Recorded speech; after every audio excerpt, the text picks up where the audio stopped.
Hello guys, welcome to our YouTube channel. Guys एक बार फिर से आपका अपने इस परिवार में। तो गाइस आज की वीडियो में बात करने वाले हैं आरआरबी फील्ड वर्कर जो क्लास चल रहा है। इसके पहले हमने 2 टॉपिक कवर कर चुके हैं, ये तीसरा टॉपिक है। ठीक है, हमने 2 टॉपिक कवर कर लिए हैं अच्छे तरीके से। गर्भधारण की प्रक्रिया को कंप्लीट कर लिया है हमने,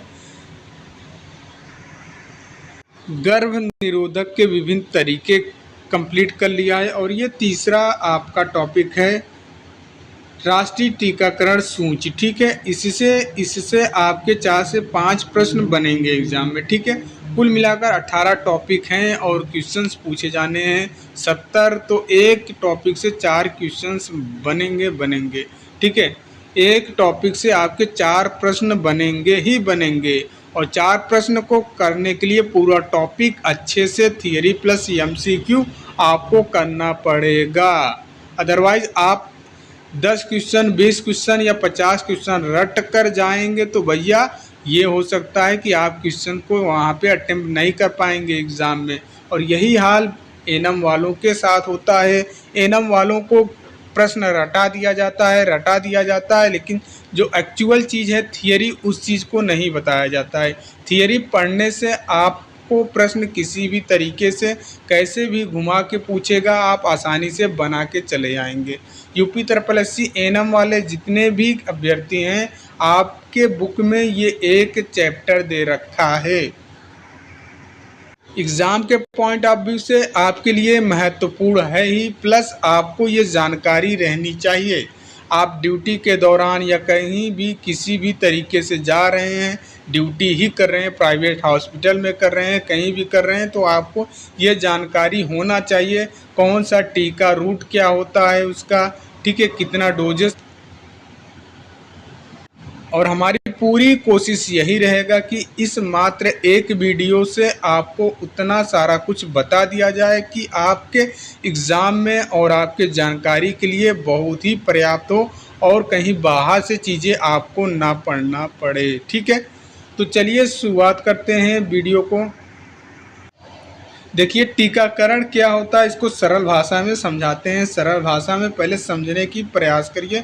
सरल भाषा में टीकाकरण को आप कैसे एक्सप्लेन कर पाएंगे। ठीक है, टीकाकरण यह एक प्रक्रिया है जिसके द्वारा मानव शरीर को खतरनाक इन्फेक्शन से बचाने के लिए प्रतिरक्षा विकसित की जाती है। यह विशेष रूप से शिशुओं और छोटे बच्चों के लिए आवश्यक है, क्योंकि यह संक्रमण हर साल लाखों बच्चों के मृत्यु का कारण बन सकते हैं। इस प्रक्रिया में बीमारियों के प्रति शरीर में एक मजबूत प्रतिरोधक क्षमता उत्पन्न की जाती है। बचपन में ही ऐसा वैक्सीन दे दिया जाता है कि आने वाले भविष्य में, आने वाले आपके जीवन में, जो भी भविष्य में आपका जीवन आ रहा है, कोई रोग आए, आपके बॉडी में कोई भी बाहरी पार्टिकल आए, तो उसको मजबूती से लड़ पाए, उसको मजबूती से उसको विनाश कर पाए, इसीलिए वैक्सीन दिया जाता है। ठीक है, जैसे कोविड, अभी आपने हाल ही में देखा कोरोना वायरस चला था। अगर बचपन में इसके पहले ये वैक्सीन की खोज की गई होती, इस वायरस की खोज किया गया होता, उसी के हिसाब से वैक्सीन बनाया गया होता, बचपन में वो टीका लग गया होता, तो आपको आगे जो ये भविष्य में आया वायरस, उसमें लड़ने की क्षमता और रह जाती। फिर आप लोगों को वो उतना दिक्कतों का सामना नहीं करना पड़ता, मनुष्य को उतना नहीं झेलना पड़ता। जो बहुत से लोगों ने जान गंवाया, उतना जान नहीं गंवाते। ठीक है, देखिए, टीकाकरण से रोकने वाली प्रमुख बीमारियां एग्जाम्पल के रूप में समझ सकते हैं। बाकी बहुत सारी बीमारियां हैं, लेकिन जनरली जो आपके एग्ज़ाम के पॉइंट ऑफ व्यू से इम्पॉर्टेंट है, उस चीज़ को आपको समझना होगा। पहला क्या है, टिटनेस। ठीक है, दूसरा क्या है, गला घोटू। ठीक है, तीसरा क्या है, कुकुर खांसी। चौथा क्या है, क्षय रोग। टिटनेस में क्या है, यह एक बैक्टीरियल बीमारी है। आपको क्या ध्यान रखना है, टिटनेस क्या है, एक बैक्टीरियल बीमारी है। ठीक है, जिसमें नसों और मांसपेशियों में दर्दनाक ऐंठन होती है। इसका टीका टिटनेस टॉक्साइड, अभी इसका नाम बदल गया है, TD रख दिया गया। 0.5 ml की मात्रा हर 6 महीने के अंतराल पर दिया जाता है। जनरली भी अगर एडल्ट है, अगर वो एडल्ट भी है, तो हर 6 महीने पे भैया लगवाना चाहिए टेटनेस। हर 6 महीने पे टेटनेस लगवाना चाहिए। चाहे अभी गाँव में ज़्यादा प्रचलित है, लोग जागरूक नहीं है, क्या करते हैं जब उनको कहीं कट जाता है या जनरली कोई छोटा मोटा एक्सीडेंट हो जाता है तो ब्लड आ जाता है तो टीटी नहीं लगवाते हैं, टिटनेस नहीं लगवाते हैं। बोलते हैं क्या लोहे से कटा है, क्या लोहे से कटा है क्या? ज़रूरी नहीं है भैया कि लोहे से ही कटा है तभी ये चीज़ होगा, इन्फेक्टेड होगा। नहीं नहीं, आपको ब्लड आ गया है तो टीटी लगवा लेना ही बेहतर है, ठीक है। गलाघोटू, डीपीटी या राउडी का टीका गलाघोटू से बचाव करता है। यह बीमारी गले और नाक को प्रभावित करती है जिसमें सांस लेने में कठिनाई होती है। टेटनेस के बारे में आपको बता दें, अभी हाल ही में जनरली मेरे सामने की घटना है भैया। एक महिला थी गेहूँ, ठीक है, गेहूँ के खेत में काम करने गई थी। गेहूँ के खेत में काम करने गई थी, गेहूँ काट रही थी, ठीक है, गेहूँ को काट रही थी। उसकी खूंटी जो होती है गेहूँ की, ठीक है, उसके खूंटी उनके हाथ में धंस जाती है, उंगली में धंस जाती है। धीरे धीरे धीरे धीरे वो इन्फेक्टेड, इतना तेज़ इन्फेक्टेड किया, इतना तेज़ इन्फेक्टेड किया, इन्फेक्शन हुआ, पूरा हाथ में उनका इन्फेक्शन फैल गया, उनका हाथ काटना पड़ा। इसीलिए बोलते हैं भैया, आपको अगर किसी भी वस्तु से लग गया है, चोट पहुंच गई है आपके बॉडी को, तो टीटी ज़रूर लगवा लें, टिटनेस ज़रूर लगवा लें, ठीक है। कुकुर खांसी, देखिए कुकुर खांसी, कुकुर वोपिंग कफ, ठीक है, कुकुर खांसी नाम ही आ रहा है, कुकुर मतलब डॉग, छोटा सा डॉग, ठीक है। कुकुर खांसी का डीपीटी के साथ दिया जाता है जिससे इसे रोका जा सकता है। यह बीमारी बच्चों में खांसी के गंभीर दौरे पैदा कर सकती हैं। देखिए टीबी से सभी लोग परिचित होंगे, बताने की ज़रूरत नहीं है।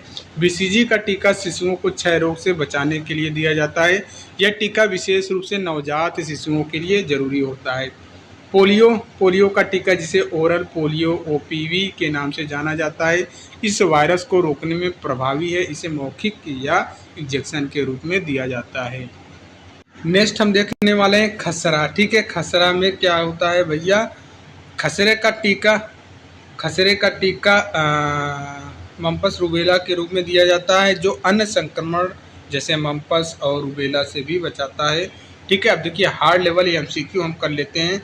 इसी जो थियरी पढ़े हैं इससे से हार्ड लेवल एमसीक्यू 5 कवर कर लेते हैं जल्दी से, ठीक है। टेटनेस के टीके को कितनी मात्रा में और किस अंतराल पर दिया जाता है? ऊपर हमने बताया भैया 0.5 ml हर 6 महीने पे, ठीक है। इसका करेक्ट आंसर सी हो जाएगा। यहाँ पे एक्सप्लेन भी किया गया है, आप पढ़ सकते हैं। प्रश्न नंबर सेकंड देखते हैं। कुकुर खांसी को रोकने के लिए डीपीटी का टीका किन बीमारियों से बचाता है? इसका करेक्ट आंसर क्या हो जाएगा? टिटनेस, ठीक है, गला घोटू, कुकुर खांसी, ठीक है। यहाँ पे आप देख सकते हैं 3 बीमारियों से बचाव करता है डीपीटी का टीका। प्रश्न नंबर थर्ड देखते हैं। पोलियो को रोकने के लिए कौन सा टीका उपयोग किया गया है? बहुत ही आसान और इजी है, ठीक है। यहाँ पे ऑप्शन नंबर बी करेक्ट हो जाएगा। MMR टीका, प्रश्न नंबर 4 देखिए। MMR टीका किस रोग समूह के लिए दिया जाता है? तो खसरा, मम्पस, रूबेला के लिए दिया जाता है। इसका ऑप्शन नंबर सेकंड हो जाएगा। प्रश्न नंबर 5 देखते हैं। ट्यूबरकुलोसिस से बचाव के लिए नवजात शिशुओं में कौन सा टीकाकरण दिया जाता है? बीसीजी का टीका दिया जाता है। 5 प्रश्न हमने कर लिए केवल 3-4 लाइनों से, ठीक है। देखिए नेक्स्ट हम देखने वाले हैं टीकाकरण के विधियां, ठीक है। टाइप्स ऑफ वैक्सीनेशन, कितने प्रकार के होते हैं? टीकाकरण करने के 4 प्रमुख रास्ते हैं जो शरीर में दवाई पहुंचाने के इस्तेमाल किए जाते हैं। कौन कौन से हैं भैया? पहला हो गया इंट्राडर्मल, यहाँ पे आप देख सकते हैं, पहला हो गया इंट्राडर्मल।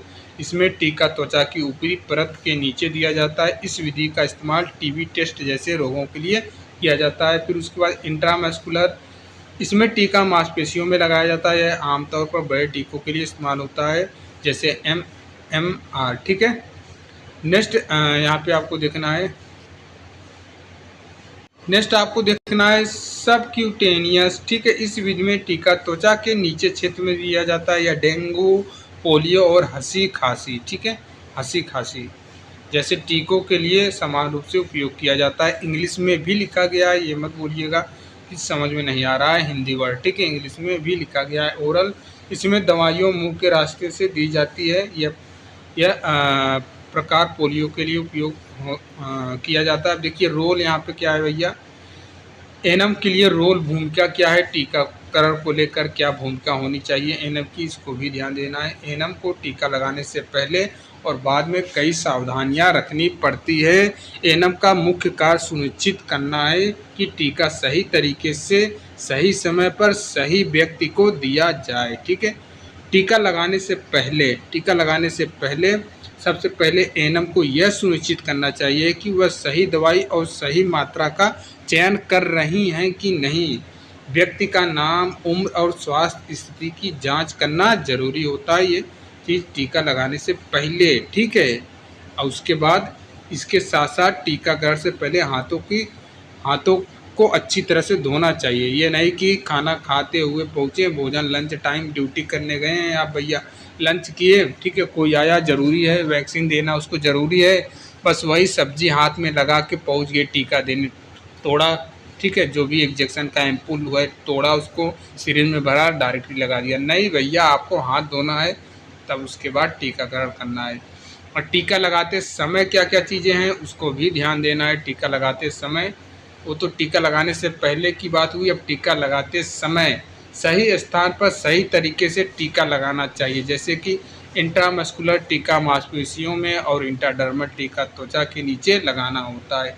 डोजेज और समय की सही जानकारी होनी चाहिए ताकि किसी प्रकार का दवाइयों का गलत प्रयोग ना हो भैया।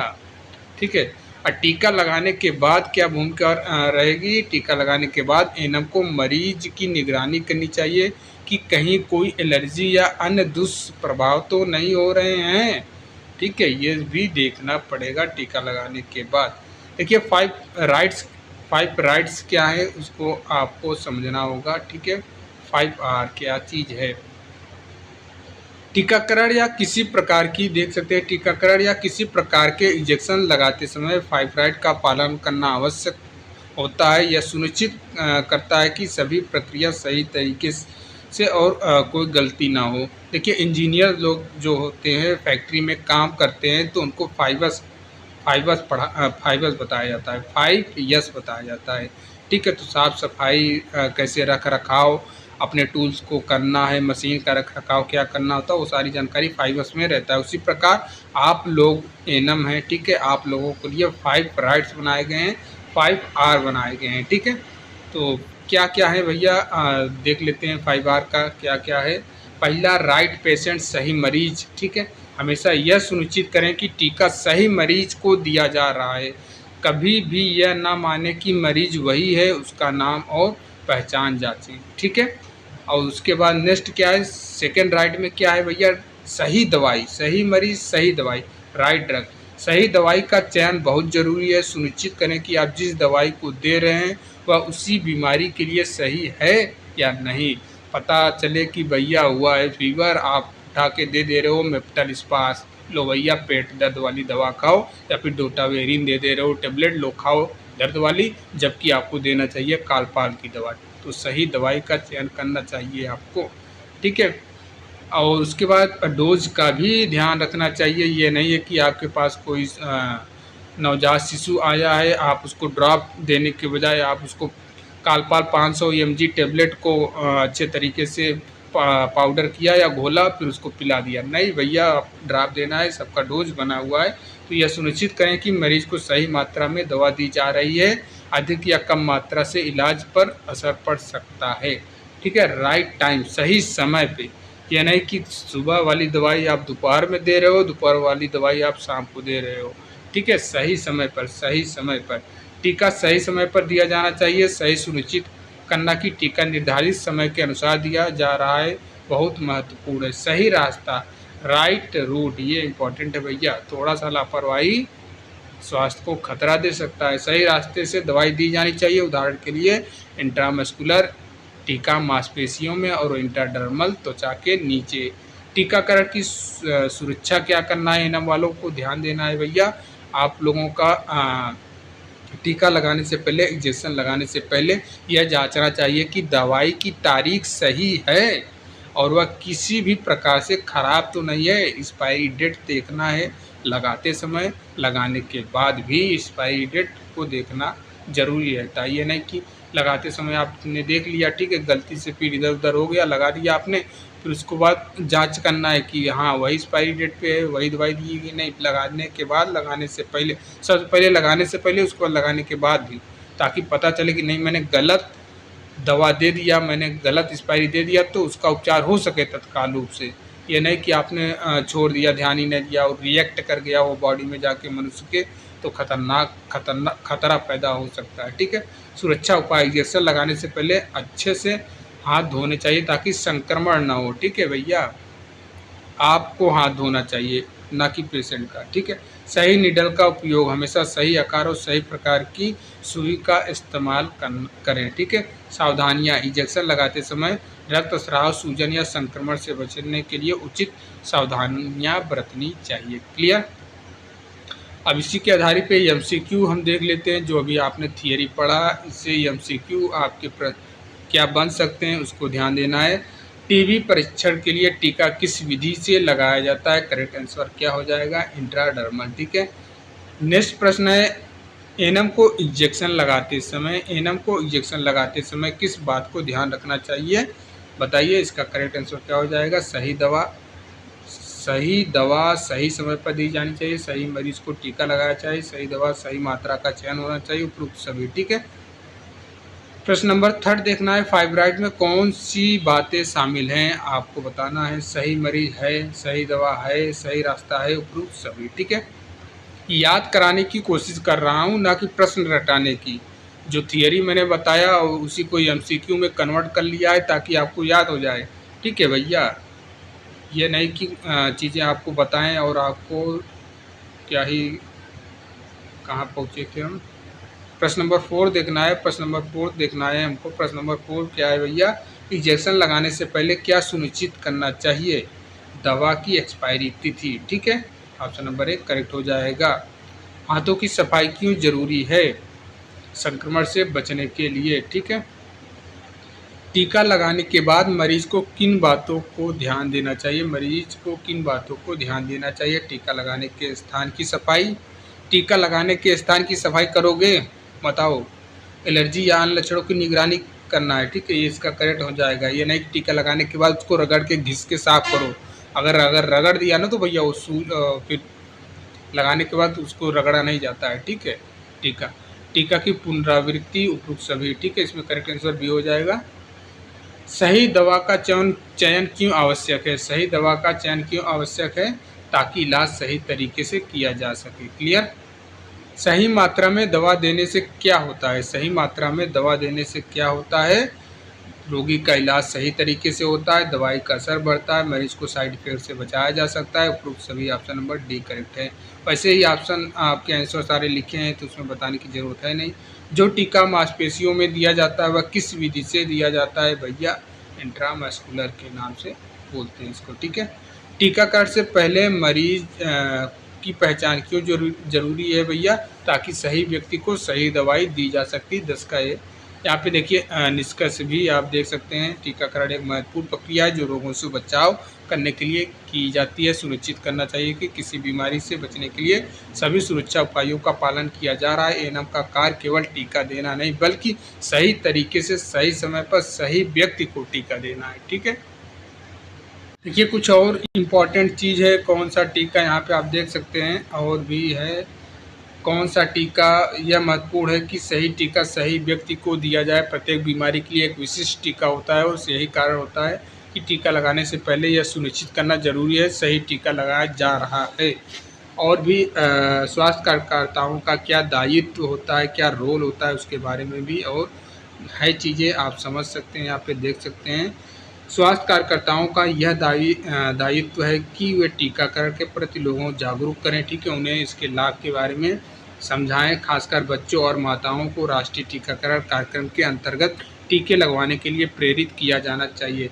स्वास्थ्य कार्यकर्ता जो हैं यह सुनिश्चित करना चाहिए कि वे टीका लगाने से पहले मरीज की पहचान करें और दवाई की सही मात्रा और विधि पालन करें। अब जो अभियान है उसके बारे में थोड़ा देख लेते हैं भैया, क्या क्या अभियान हैं। देखिए विशेष टीकाकरण अभियान, टीकाकरण की शुरुआत के बाद कई विशेष अभियान चलाए गए जो विभिन्न कारणों से महत्वपूर्ण हैं।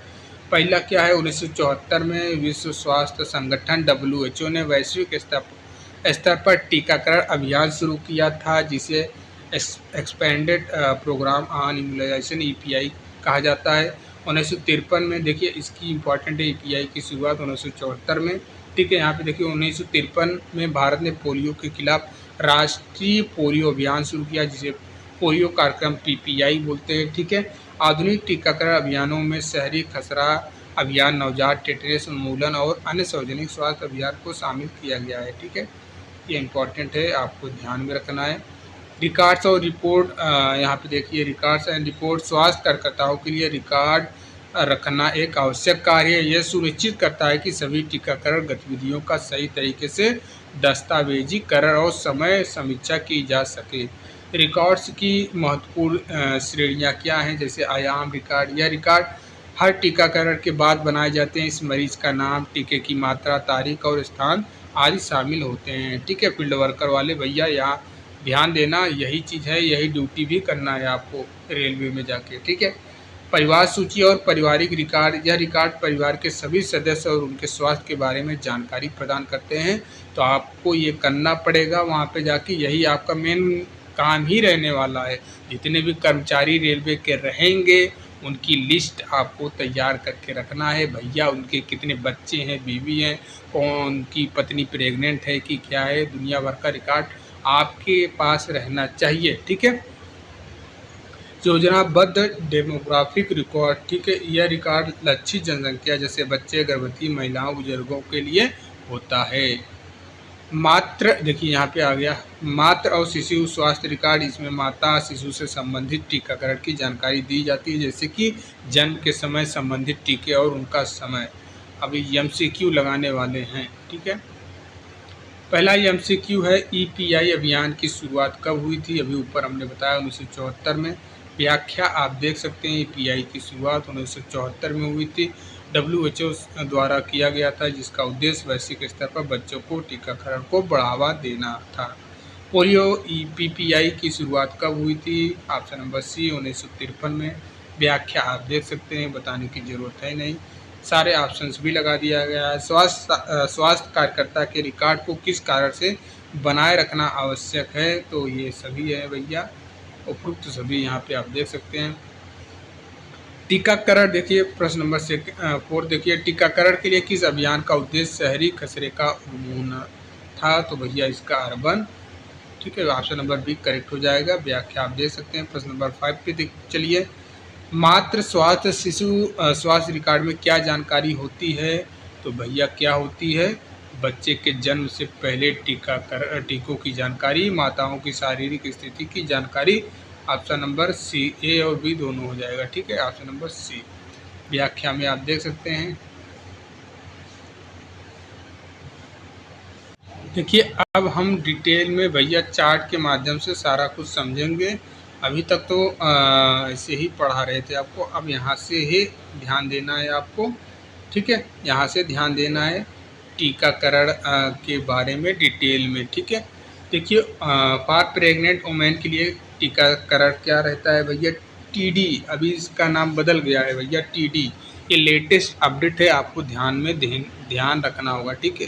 ये नहीं आपकी पुरानी बुक को ही हम बताएं, ये NHM के द्वारा जारी किया गया है, ठीक है। अभी हाल ही का है, पुराना नहीं है।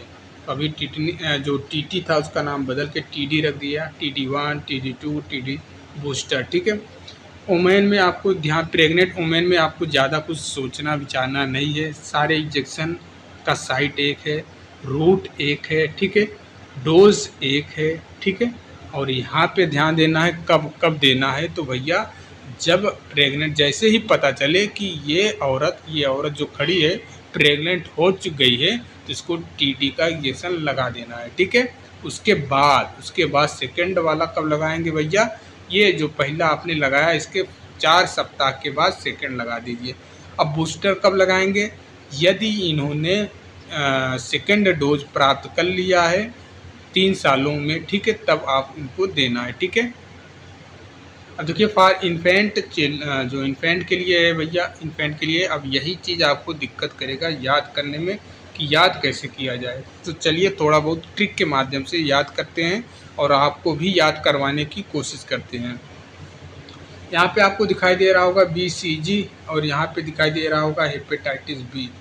हेपेटाइटिस बी और BCG यहाँ पे दिखाई दे रहा है, दोनों में बी है, ठीक है, दोनों में बी है, लेकिन ये वाला बी के बाद जी लगा है। देखिए BCG ये वाला बी मतलब बी फॉर बॉय लड़का हो गया, जी जो लास्ट में लगा है जी, ये मतलब जी मतलब गरीब हो गया, ये लड़का गरीब है। और ये वाला HP हेपेटाइटिस HB से हम याद कर रहे हैं, hepatitis B, H for hi fi, HP hepatitis hi fi boys है, ये हाई फाई बॉयज़ है और ये गरीब बॉय है, गरीब लड़का है। तो ये क्या बोलता है भैया, ये क्या बोलता है, ये बोलता है कि अगर आप देखिए इनको वैक्सीन देना है, ठीक है, ये हाई फाई बॉयज़ है, ये गरीब बॉयज़ है, इनको वैक्सीन देना है। तो हाई फाई वाला जो लड़का रहता है, हाई फाई बॉयज़ जो होता है हाई फाई ख़ानदान का है भैया, ये क्या बोलता है, मुझे वैक्सीन आप पैदा होते ही दे दीजिए। अगर ये नहीं होता है तो भैया 24 घंटे के अंदर मुझे वैक्सीन चाहिए तो चाहिए, नहीं तो मैं हाई फाई घर का हूँ, कंप्लेन कर दूंगा, ठीक है, मेरी पहुँच ऊपर तक है, मैं कंप्लेन कर दूंगा, मुझे पैदा होते ही वैक्सीन चाहिए। अगर पैदा होते ही तुरंत नहीं दे रहे हो तो 24 घंटे के भीतर कहीं से भी कैसे भी अरेंज करके लाइए और मुझे वैक्सीन दीजिए, ठीक है, हाई फाई वाला बॉय कहता है। और गरीब वाला बॉय क्या बोलता है, मुझे पैदा होते ही दे दीजिए, कोई दिक्कत नहीं, अगर नहीं दे पा रहे हैं तो आप एक साल में दीजिए, एक साल के अंदर दीजिए, ये बोलता है। हम बर्दाश्त कर लेंगे, एक साल झेल लेंगे, ठीक है, गरीबी और एक साल झेल लेंगे, आप मुझे कोशिश करिए पहले, अगर आपके पास सुविधा उपलब्ध है तो मुझे दीजिए, पैदा होते ही दीजिए, ठीक है, अगर नहीं दे पा रहे तो भैया एक साल के भीतर हमको दे देना है, ठीक है, ये चीज़ है। अब जो कि हाई फाई वाला याद कैसे करेंगे, रूट और साइड कैसे याद करेंगे और डोज कैसे याद करेंगे भैया, हाई फाई वाला जो है बोलता है मुझे डोज भी ज़्यादा चाहिए यार, 0.5 ml का डोज चाहिए।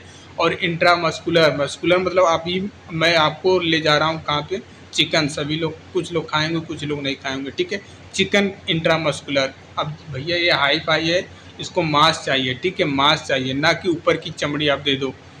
आप ला रहे हो चिकन, ला रहे हो ऊपर का चमड़ी, इसको मत दीजिए, इसको मांस चाहिए। और यही गरीब वाला लड़का क्या बोलेगा, मुझे चलेगा डर्मल इंट्राडर्मल, मुझे आप चमड़ी ही दे दोगे तो भी कोई दिक्कत नहीं भैया, गरीब है खा लेंगे, कोई दिक्कत नहीं है।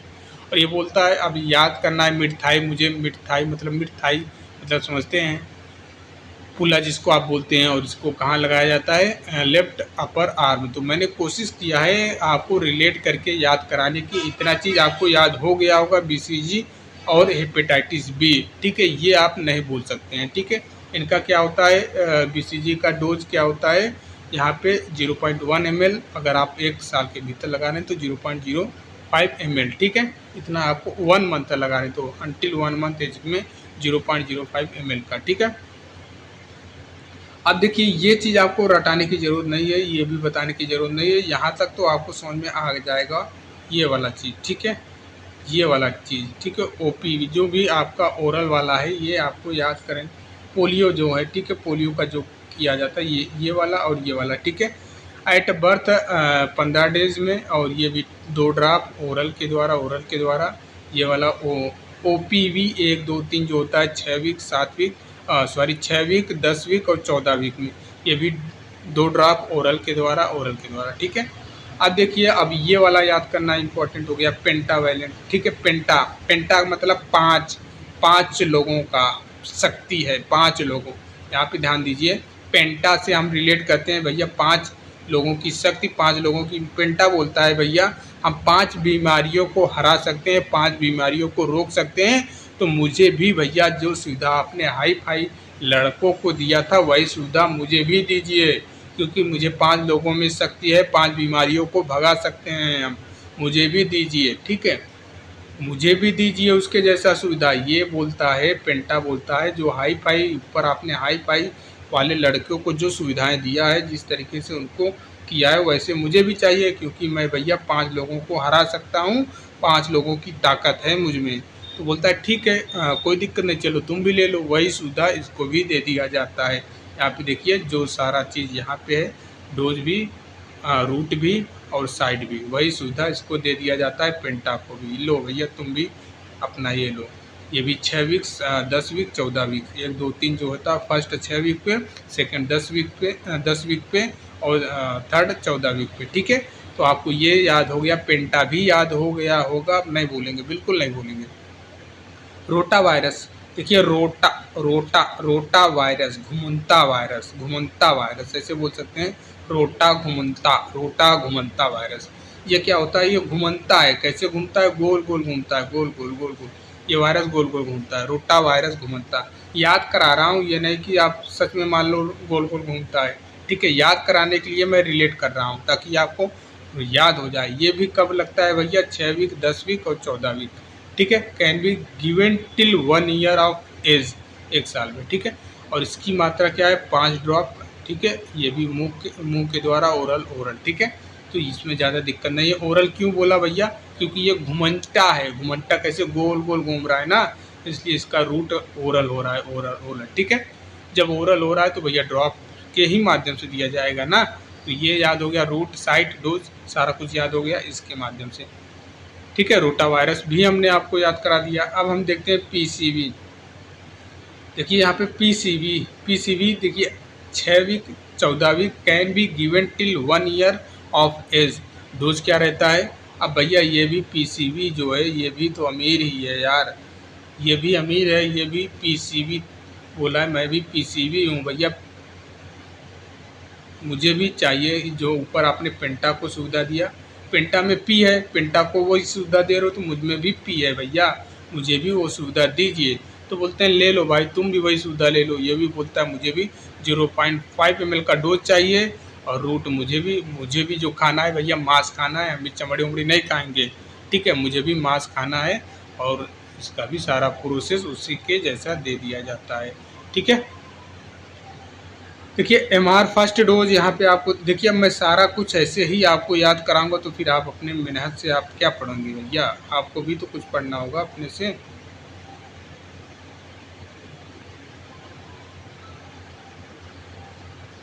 आप यहाँ पे देख सकते हैं सारा कुछ, क्या देख सकते हैं भैया, यहाँ पे आईपीवी भी दिया है, आईपीवी देख सकते हैं, एमआर देख सकते हैं, पीसीवी देख सकते हैं। अभी मैं इसको और तोड़ दूंगा। ठीक है, अभी आपको भारी लग रहा होगा, याद भी नहीं होगा। ठीक है, बाकी अभी देखिए इसकी पीडीएफ आपको टेलीग्राम ग्रुप में दे दिया जाएगा, टेलीग्राम से जुड़ जाइए, इसी कमेंट बॉक्स में पिन कर दूंगा। ठीक है, टेलीग्राम से जुड़ जाइए, वहाँ पे पीडीएफ में भेज दूंगा, वहाँ से नोट्स बना के याद कर लेना है। ठीक है, अभी मैं इसको तोड़ूंगा, ठीक है, तोड़कर फिर याद कराऊंगा।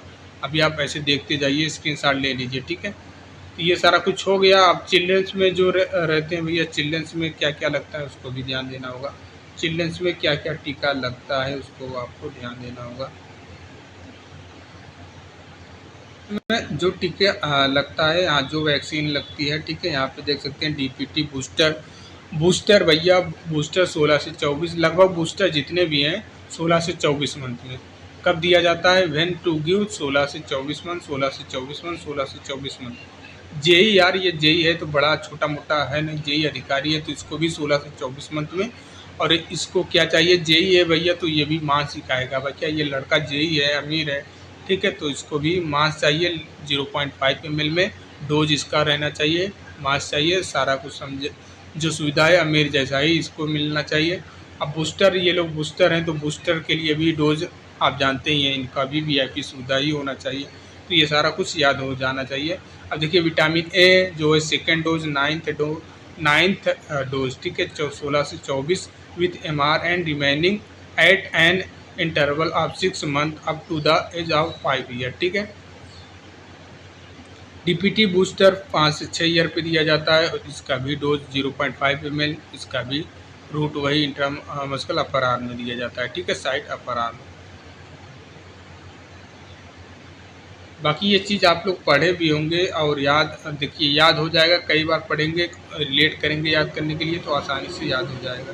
ठीक है, ज़्यादा हार्ड है नहीं। बाकी यहाँ से भी आप थोड़ा बहुत ले लीजिए स्क्रीनशॉट। ठीक है, इसको भी ध्यान दीजिए, तोड़ दिए हैं हम यहाँ पे। ठीक है, जैसे जन्म पर कौन कौन से टीका दिया जाता है, बीसीजी दिया जाता है, हेपेटाइटिस बी जन्म की खुराक वाली जो होती है, ओपीवी, ठीक है, ओपीवी दिया जाता है 0 डोज वाली।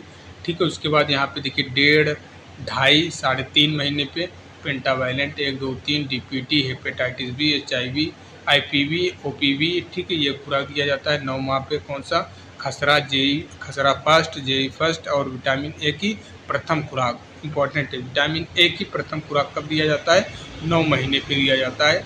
देखिए 16 से 24 महीने पे हमने क्या बताया था, 16 से 24 महीने पे डीपीटी प्रथम बूस्टर जो भी रहते हैं बूस्टर वाला लग जाता है 16 से 24 में। OPV का बूस्टर खसरा, फिर उसके बाद खसरा 2, JE2 और विटामिन ए की दूसरा खुराक दिया जाता है 16 से 24। 16 से 24 महीने पे बूस्टर वाले डोज लग जाते हैं, ठीक है।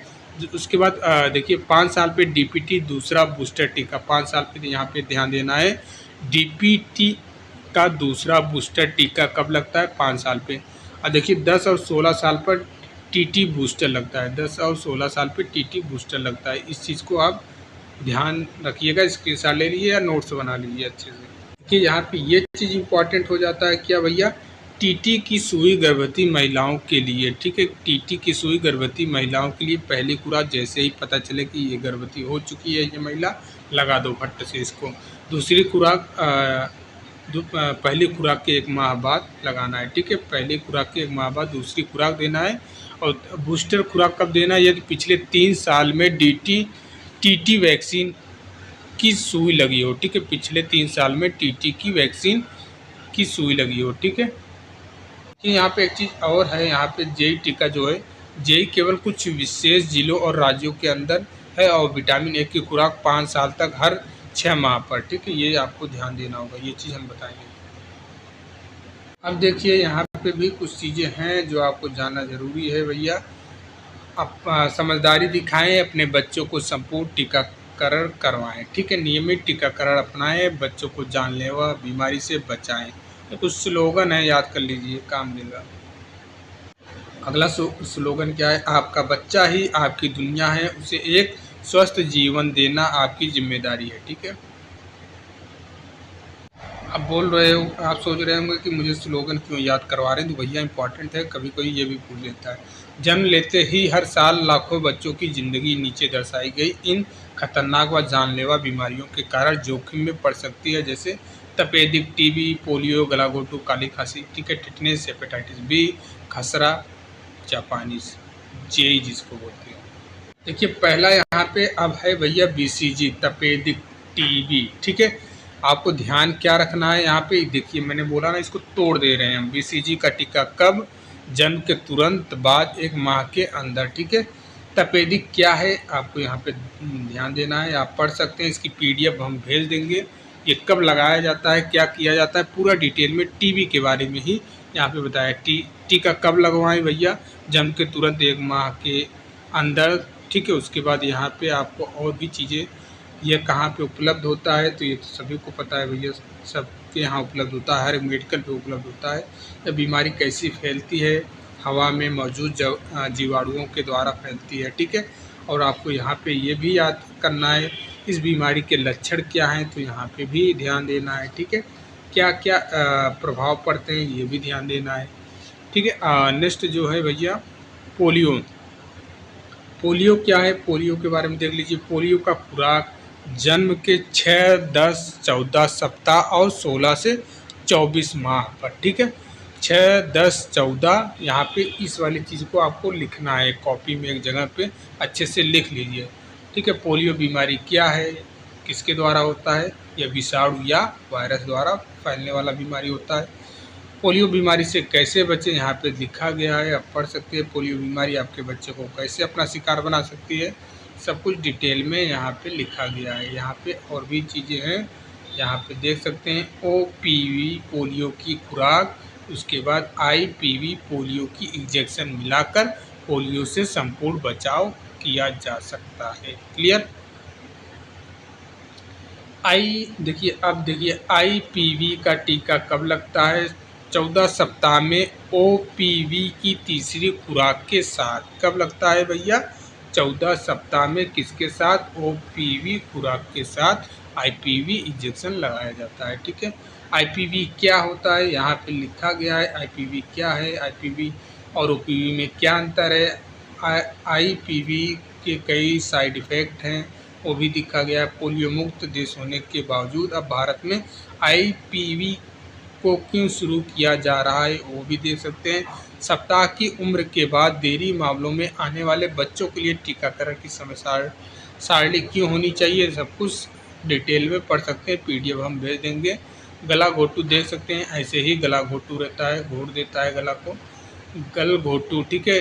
DPD का टीका लगता है भैया, कब कब लगता है यहाँ पे ये ध्यान देना है, ठीक है। DPD का टीका 1.5, 2.5 और 3 माह पर, ठीक है। 1.5, 2.5 और 3 माह पे। गल घोटू क्या है उसके बारे में देख सकते हैं। इस बीमारी के लक्षण क्या हैं देख सकते हैं। टीका कब लगवाएं, इससे बचाव कैसे करें, यह कहाँ उपलब्ध है, ये सारा कुछ PDF में है। PDF टेलीग्राम से जुड़ जाइए, लिंक दे देंगे, पढ़ लेना। काली खांसी देख सकते हैं भैया, काली खांसी क्या है। काली खांसी में भी DPT का टीका लगता है। किसका? DPT का टीका लगता है 1.5, 2.5 और 3.5 माह पे। काली खांसी क्या है, इस बीमारी के लक्षण क्या है, यह बीमारी कैसे फैलती है, इससे बचाव कैसे करें, टीका कब लगवाएं, यह कहाँ उपलब्ध है, सारी जानकारी इस PDF में है। टेटनस आप देख सकते हैं। टेटनस क्या है, टेटनस कब लगवाया जाता है। टेटनस गर्भधारण का पता चलते ही फिर 1 माह बाद, ठीक है। टेटनस क्या है यहाँ पे लिखा है, या कैसे फैलती है, ये कहाँ उपलब्ध होगी इसकी इंजेक्शन। उसके बाद नेक्स्ट क्या है, हेपेटाइटिस बी प्रभावित अंग लीवर, ठीक है। हेपेटाइटिस बी प्रभावित अंग लीवर। हेपेटाइटिस बी आपको 1 से 5, फिर 2 से 5 और 3 से 5 माह पर, ठीक है। हेपेटाइटिस बी या पीलिया, ठीक है। वो पीलिया जॉइंटिस वाला अलग है, ये वाला अलग है। इस बीमारी के लक्षण क्या है, यह बीमारी कैसे फैलती है, टीका कब लगवाएं, इससे बचाव कैसे करें, सारा कुछ यहाँ पे है, इस PDF में देख सकते हैं। खसरा, खसरा आपको देखना है ध्यान में भैया। क्या खसरा? 9 माह और 1 से 5 साल में खसरा क्या है, इस बीमारी के लक्षण क्या हैं, इसमें बचाव कैसे, टीका कब लगवाएं, ये सारा कुछ है, मेंशन है, पढ़ेंगे, वीडियो लंबी होगी। जेई का टीका 9 माह और 1 से 5 साल में, ठीक है। जेई क्या है, जेई के बारे में भी बताया गया। विटामिन ए की पहली खुराक 9 माह पे, ठीक है। 1 से 5 साल में विटामिन ए क्यों आवश्यक है, विटामिन ए क्यों आवश्यक है, बच्चों में विटामिन ए की कमी के क्या कारण हैं, ठीक है। और शरीर में उपयुक्त मात्रा से विटामिन से होने वाले बच्चों के लाभ क्या हैं, खुराक कब ली, विटामिन ए की कमी से रोकथाम कैसे करें, ठीक है। ये सारा कुछ है। टीकाकरण के बाद होने वाले सामान्य लक्षण आपको देखना है। क्या? स्थानीय लक्षण जैसे दर्द, सूजन, लालिमा, ज्वर, बुखार देना है, ठीक है। बुखार देखना है। 38.5 से अधिक ना हो पाए उसको टीका लगाने के बाद आप पैरासीटामॉल दे सकते हैं। बोलिए कि जब भी इसको लगे कि बुखार आ रहा है तो पैरासीटामॉल दे दें। चिड़चिड़ापन, बेचैनी आदि का भी जांच करना होता है। टीकाकरण के बाद होने वाले कुछ सामान्य लक्षण यहाँ पे देख सकते हैं, क्लियर तरीके से लिखा गया है। क्या क्या लक्षण हो सकते हैं। जनरली इंजेक्शन दिए गए हिस्से पर ठंडे पानी में भीगा कपड़े का टुकड़ा रखें। पैरासीटामॉल को गोली एनम बहन जी द्वारा सुझाई गई मात्रा के अनुसार दें। जो एनम बहन आपको समझा रही हैं उसके अनुसार बच्चे को माता के लिए है, ठीक है। फोड़े फुंसी होने की दशा में सूचित करें। स्वास्थ्य कार्यकर्ता महिला को एनम को सूचित करें, ठीक है, या फिर डॉक्टर को दिखाएं। 38.5 से अधिक हो तो अधिक तरल पदार्थ दें। हल्की सूती वस्त्र पहने। ठंडे पानी से स्तर कपड़े शरीर को पोंछें। पैरासीटामॉल की गोली एनम बहन जी द्वारा, कितना रिस्पेक्ट दिया गया यहाँ पे आप लोगों को एनम को, ठीक है। एनम बहन जी द्वारा, ठीक है, एनम मैडम द्वारा लिखना चाहिए, एनम बहन जी द्वारा, ठीक है। अन्य लक्षणों के साथ प्रकट हो। चिड़चिड़ापन, बेचैनी या दैहिक लक्षण हो। अधिक तरल पदार्थ दें जब लक्षण गंभीर या असमान हो, ठीक है। ये सारा कुछ यहाँ पे मेंशन हुआ है। नियमित टीकाकरण सारणी, इसका स्क्रीनशॉट ले लीजिए, उसके पहले हमने आपको बता ही दिया था, ठीक है।